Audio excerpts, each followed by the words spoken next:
અમેરિકામાં વર્ષોથી વસવાટ કરતા હજારો ગુજરાતી અને ભારતીય પરિવારોમાં હાલમાં એક મોટો ભય ફેલાયો છે. શું હવે અમેરિકન નાગરિકતા પણ સુરક્ષિત નથી રહી? શું વર્ષો પહેલા કરવામાં આવેલી નાની ભૂલ હવે મોટી મુશ્કેલી બની શકે છે? શું ટ્રમ્પ સરકાર 2026માં ભારતીયો અને ખાસ કરીને ગુજરાતીઓ પર વધુ કડક કાર્યવાહી કરવાની તૈયારીમાં છે? અને શું ખરેખર એવા નવા નિયમો આવી રહ્યા છે જેના કારણે ગ્રીન કાર્ડ હોલ્ડર્સ અને અમેરિકન સિટીઝન્સ બંને મુશ્કેલીમાં આવી શકે? આજે અમે તમને સમગ્ર મામલાનું વિસ્તારથી વિશ્લેષણ આપીશું, કારણ કે છેલ્લા કેટલાક મહિનાઓમાં અમેરિકાની ઇમિગ્રેશન નીતિમાં જે ફેરફારો થયા છે તેણે દુનિયાભરના ઇમિગ્રન્ટ સમુદાયને ચોંકાવી દીધા છે. હાય, આઈ એમ પાયલ પટેલ. તમે છો મારી સાથે NRI પલ્સમાં.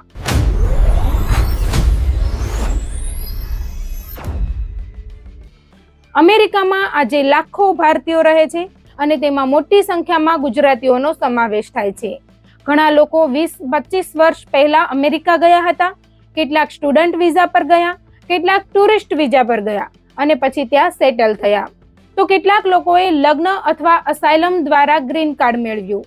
ઘણા લોકો આજે અમેરિકન નાગરિક પણ બની ગયા છે, પરંતુ હવે અમેરિકાની ફેડરલ એજન્સીઓ જૂના કેસો ફરી ખોલી રહી છે અને વર્ષો પહેલા આપવામાં આવેલી માહિતીની ફરી તપાસ શરૂ કરવામાં આવી છે.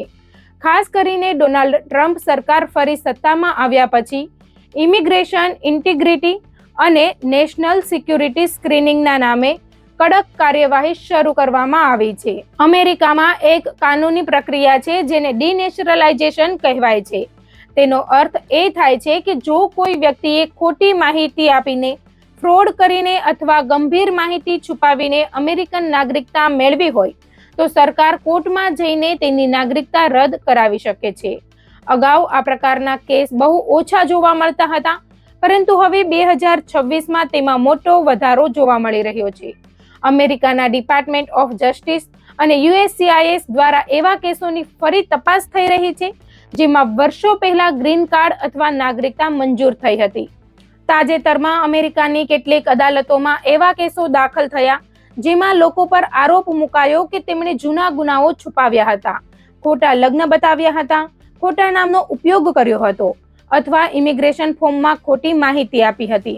કેટલાક કેસોમાં તો નાગરિકતા રદ પણ કરવામાં આવી છે. ભારતીય મૂળના કેટલાક લોકો પણ આ તપાસ હેઠળ આવ્યા છે. અમેરિકન મીડિયાના અહેવાલો અનુસાર કેટલાક ભારતીય અમેરિકન લોકો સામે ફાઇનાન્શિયલ ફ્રોડ, ટેક્સ ગેરરીતિ અને જૂના ઇમિગ્રેશન રેકોર્ડમાં ખોટી માહિતી આપવા સંબંધિત કેસ ચાલી રહ્યા છે. હવે સૌથી મોટો પ્રશ્ન એ છે કે ગુજરાતીઓ માટે જોખમ ક્યાં છે? ઘણા ગુજરાતી પરિવારો વર્ષો પહેલા અમેરિકા ગયા ત્યારે ઇમિગ્રેશન સિસ્ટમ આજની જેમ ડિજિટલ નહોતી. તે સમયમાં ઘણા લોકોએ એજન્ટો મારફતે પેપર વર્ક કરાવ્યું હતું. કેટલાક કેસોમાં ખોટી એજ્યુકેશન માહિતી, ખોટા રોજગારના ડોક્યુમેન્ટ, ખોટી અસાયલમ સ્ટોરી, ખોટા લગ્ન અથવા ડબલ આઈડેન્ટિટીનો ઉપયોગ થયો હતો. ઘણા લોકોએ કદાચ એ સમયે લાગ્યું હશે કે હવે વર્ષો વીતી ગયા એટલે કોઈ સમસ્યા નહીં થાય, પરંતુ હવે આર્ટિફિશિયલ ઇન્ટેલિજન્સ આધારિત ડેટા મેચિંગ અને ડિજિટલ રેકોર્ડ ચકાસણી દ્વારા 15-20 વર્ષ જૂના કેસો પણ બહાર આવી રહ્યા છે. ટ્રમ્પ સરકાર હાલમાં ખાસ કરીને 3 બાબતો પર વધારે ધ્યાન આપી રહી છે. પહેલી બાબત છે ઇમિગ્રેશન ફ્રોડ, બીજી બાબત છે નેશનલ સિક્યુરિટી અને ત્રીજી બાબત છે સરકારી લાભોના ગેરકાયદેસર ઉપયોગની તપાસ. જો કોઈ વ્યક્તિએ ખોટા દસ્તાવેજો દ્વારા ગ્રીન કાર્ડ મેળવ્યું હોય અથવા સરકારને ખોટી માહિતી આપી હોય તો હવે તેની ફરી તપાસ થઈ શકે છે. USCIS હવે જૂના interview record, social media activity, tax filing, travel history અને બાયોમેટ્રિક ડેટા વચ્ચે મેચિંગ કરી રહી છે. ઘણા ભારતીયો અને ગુજરાતીઓ માટે સૌથી મોટું જોખમ ટેક્સ અને ડોક્યુમેન્ટેશન સંબંધિત છે. ઘણા લોકો અમેરિકન નાગરિક બની ગયા પછી પણ ભારતમાં બિઝનેસ, પ્રોપર્ટી અથવા બેંક એકાઉન્ટ રાખે છે, પરંતુ તેની સંપૂર્ણ માહિતી અમેરિકન ટેક્સ સિસ્ટમમાં દર્શાવતા નથી. અમેરિકામાં ટેક્સ સંબંધિત ગેરરીતિ હવે ઇમિગ્રેશન તપાસ સાથે જોડાઈ રહી છે. જો કોઈ વ્યક્તિએ IRS પાસે ખોટી માહિતી આપી હોય અથવા મોટી આવક છુપાવી હોય તો તે ભવિષ્યમાં ઇમિગ્રેશન સમસ્યા બની શકે છે. આ સિવાય સોશિયલ મીડિયા પણ હવે મોટી ભૂમિકા ભજવી રહ્યું છે. ટ્રમ્પ સરકાર હેઠળ કેટલીક એજન્સીઓ અરજદારોના સોશિયલ મીડિયા પોસ્ટ અને ઓનલાઈન પ્રવૃત્તિઓ પણ ચકાસી રહી છે.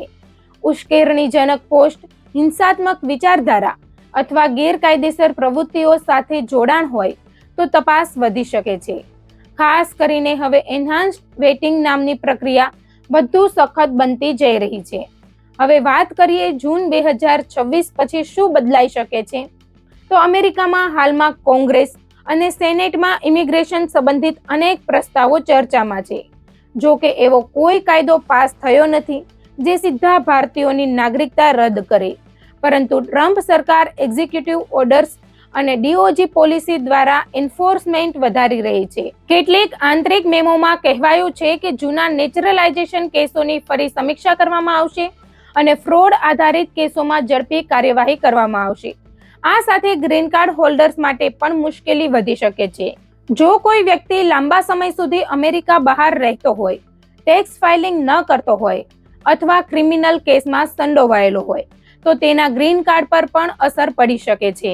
અમેરિકાની કેટલીક ઇમિગ્રેશન કોર્ટોમાં બેકલોગ ખૂબ વધી ગયો છે અને હવે ઝડપી ડિપોર્ટેશન કાર્યવાહી માટે નવી નીતિઓ તૈયાર થઈ રહી છે. ઘણા ગુજરાતી પરિવારો આજે પણ એક મોટી ભૂલ કરી રહ્યા છે. તેઓ પોતાના જૂના ઇમિગ્રેશન ડોક્યુમેન્ટ સાચવી રાખતા નથી. ઘણા લોકો પાસે જૂના visa form I-130, I-485, asylum application અથવા મેરેજ રેકોર્ડની નકલ જ નથી. પરંતુ હવે આ બધું ખૂબ મહત્વનું બની ગયું છે.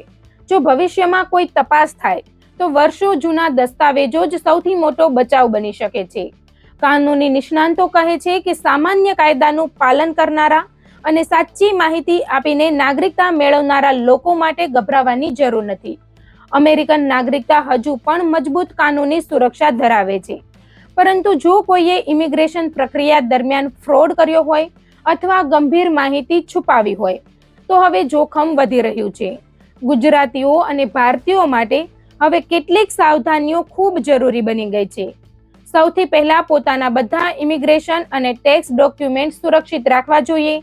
બીજું, કોઈ પણ નવું ફોર્મ ભરતી વખતે ખોટી માહિતી આપવી નહીં. ત્રીજું, જૂના કેસોમાં કોઈ ગેરરીતિ હોય તો ઇમિગ્રેશન વકીલની સલાહ લેવી. ચોથું, સોશિયલ મીડિયા પર જવાબદારીપૂર્વક વર્તવું.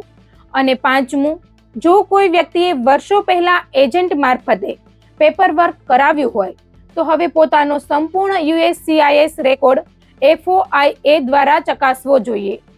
અમેરિકામાં રહેતા હજારો ગુજરાતી પરિવારો માટે 2026 એક મહત્વપૂર્ણ વર્ષ બની શકે છે, કારણ કે હવે ઇમિગ્રેશન માત્ર વિઝા અને ગ્રીન કાર્ડ સુધી મર્યાદિત નથી રહ્યું. હવે વર્ષો જૂના કેસો, digital data, tax record, social media અને AI આધારિત ચકાસણીના યુગમાં દરેક માહિતી ફરી તપાસાઈ શકે છે. ટ્રમ્પ સરકારની નીતિઓ સ્પષ્ટ રીતે વધુ કડક એન્ફોર્સમેન્ટ તરફ જઈ રહી છે. એટલે હવે દરેક ભારતીય અને ખાસ કરીને ગુજરાતીઓએ પોતાના ઇમિગ્રેશન ઇતિહાસને ગંભીરતાથી સમજવાની અને કાનૂની રીતે સંપૂર્ણ સુરક્ષિત રહેવાની જરૂર છે.